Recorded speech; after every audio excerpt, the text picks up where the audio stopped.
Early morning in southeast Moscow, and a Russian general leaves his apartment building with his military aide.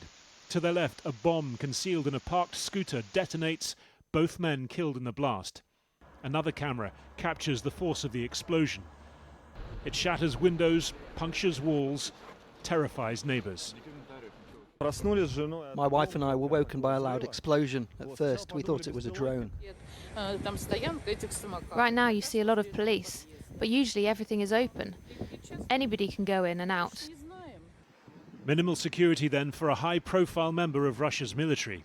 Lieutenant General Igor Kirillov was head of the radiological, biological and chemical protection troops and had just been charged by Kiev in his absence with responsibility for what it says are nearly 5,000 instances of chemical weapons use on the battlefield. Sources within Ukraine's security service have been quoted claiming responsibility for the attack. Our enemies have already rushed to publish information about their involvement. The investigators must find the killers in Russia, and we must do everything to destroy the patrons who are in Kyiv, the military political leadership of Ukraine. Kirillov was a familiar figure on Russian media, where he'd frequently accused Ukraine and the Anglo-Saxon West of illegal chemical, nuclear and biological activity. I think what's interesting is why he's been targeted.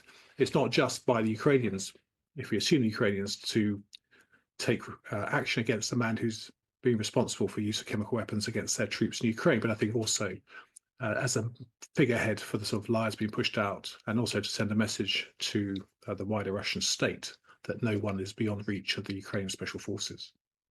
On the battlefield, Russia has been assaulting Ukrainian positions occupying Russian territory in the Kursk region.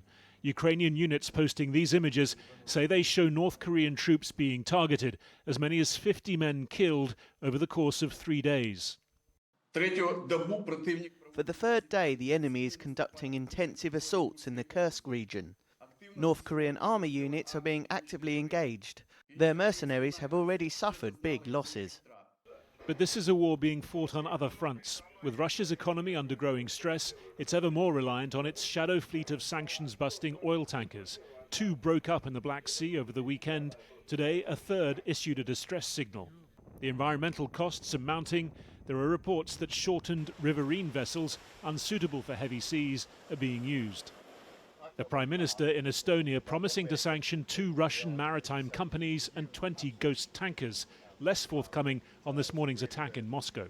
I think that's a developing situation, but this morning's discussion was very clear about the strategic need for NATO to stand as we do with Ukraine in this critical period. Critical as both sides seek advantage, take risks, with just over a month before the return of Donald Trump to the White House and his pledge to impose a swift end on this war.